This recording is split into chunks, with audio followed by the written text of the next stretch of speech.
അല്ലാഹുവിന്റെ റസൂൽ സല്ലല്ലാഹു അലൈഹി വസല്ലമ തങ്ങളും മുഖറബുൽ അംലാക്ക് മലക്ക് ജിബ്രീൽ അലൈഹിസ്സലാം മിഅ്റാജിന്റെ രാത്രിയിലെ ബുറാഖിലൂടെ സഞ്ചരിക്കുമ്പോൾ അല്ലാ മുത്തനബി സല്ലല്ലാഹു അലൈഹി വസല്ലമ തങ്ങൾ ഒരു സുഗന്ധം ആസ്വദിക്കുകയാണ്.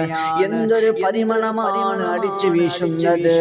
അല്ലാഹുവിന്റെ റസൂൽ സല്ലല്ലാഹു അലൈഹി വസല്ലമ തങ്ങൾ ജിബ്രീൽ അലൈഹിസ്സലാമിനോട് ചോദിക്കുകയാണ്, ജിബ്രീലേ, എന്തൊരു സുഗന്ധമാണ്, എവിടെ നിന്നാണ് ഈ സുഗന്ധം അടിച്ചു വീശുന്നത്? അപ്പോൾ മുഖറബുൽ അംലാക്ക് മലക്ക് ജിബ്രീൽ അലൈഹിസ്സലാം നബിയോട് പറയുന്നു, യാ റസൂലല്ലാഹ്, ഇതൊരു ഖബറിൽ നിന്നുള്ള സുഗന്ധമാണ്. അല്ലാഹുവിന്റെ റസൂൽ ചോദിച്ചു ജിബ്രീലിനോട്, ഏത് നബിയുടെ ഖബറിൽ നിന്നാണ് ജിബ്രീലേ എന്ന് ചോദിക്കുമ്പോൾ ജിബ്രീൽ അലൈഹിസ്സലാം പറയുന്നു, യാ റസൂലല്ലാഹ്, ഇതൊരു നബിയുടെയും ഖബറിൽ നിന്നല്ല നബിയേ, ഇതൊരു പ്രവാചകന്റെയും ഖബറിൽ നിന്നല്ല റസൂലേ. അപ്പോൾ മുത്തുനബി ചോദിക്കുന്നു, പിന്നെ ആരുടെ ഖബറിൽ നിന്നാണ്? അപ്പോൾ ജിബ്രീൽ അലൈഹിസ്സലാം നബിയോട് പറയുന്നു, യാ റസൂലല്ലാഹ്, ഇതൊരു പെണ്ണിന്റെയും അവരുടെ 3 മക്കളുടെയും ഖബറിൽ നിന്നാണ്.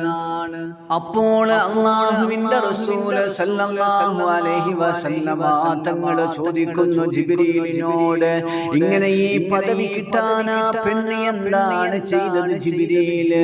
അപ്പോൾ ജിബ്രീൽ അലൈഹിസ്സലാം പറയുകയാണ്, ഈ സുഗന്ധമുണ്ടല്ലോ നബിയെ, ഖിയാമത്ത് നാൾ വരെ അടിച്ചു വീശിക്കൊണ്ടേയിരിക്കുന്നതാണ്. ഈ പെണ്ണും ആശിത എന്ന പെണ്ണാണ് നബിയേ. അന റബ്ബുക്കുമുൽ അഅ്ലാ, ഉന്നതനായ റബ്ബനെ വാദിച്ച് കടന്നു വന്ന ഫിർഔനിന്റെ അടിമ പെണ്ണായിരുന്നു മാഷിത.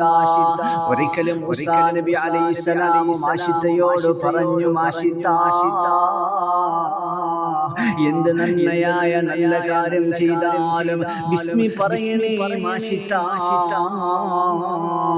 മാഷിത ഒരിക്കലും തന്റെ മകളുടെ മുടി ചീകുന്നതിന് വേണ്ടി ചീപ്പെടുക്കുന്ന സമയത്ത് പറഞ്ഞു, മാഷിത,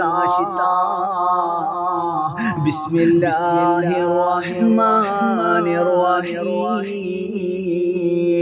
മാഷിത ബിസ്മി പറഞ്ഞത് ഫിർഔൻ അറിയുകയാണ്. എന്തേ എന്റെ അധീനതയിൽ കഴിയുന്ന അടിമ പെണ്ണ് ബിസ്മി പറഞ്ഞുവോ, മൂസയുടെ റബ്ബിൽ വിശ്വസിച്ചുവോ എന്ന് പറഞ്ഞിട്ട് മാഷിതയെ വിളിച്ചു വരുത്തിയിട്ട് ഓരോ